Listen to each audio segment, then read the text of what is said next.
ኦርቶዶክሳውያን የጀመሩት ጦርነት በዓለም ላይ የለም በጭራሽ ታሪክ አይነግረንም በፍጹም ኦርቶዶክሳውያን ዘር ቀስቅሰው ጦርነት እንቅጠም ብለው ዓለምን በጥብጠው አያውቁም እውነተኛ ሐቅ ይሄ ነው ነገር ግን ሊያጠፉ ሲመጡ በነፃነታቸው ላይ ሲመጡባቸው ባህላቸውን ማንነታቸውን ሃይማኖታቸውን አገራቸውን ሊወር በሚመጣ ጠላት ግን ትግስት የላቸውም የኢትዮጵያውያን ባህል ነው የእምነታቸው መለኪያም ነው ያለ ነፃነት እምነትን መጠበቅ አይቻልም ያለ ነፃነት ሃይማኖትን መጠበቅ አይቻልም በሰላም ይኖራሉ ሰውንም ያፈቅራሉ አገር ይወዳሉ ለዓለም ይጸልያሉ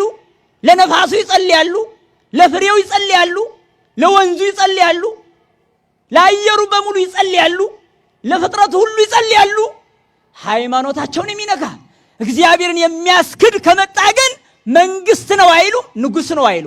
ባለስልጣን ነው መሪ ነው አይሉ ከእግዚአብሔር የሚበልጥ ባለስልጣን የለም ብለው ያምናሉ ኦርቶዶክሳውያን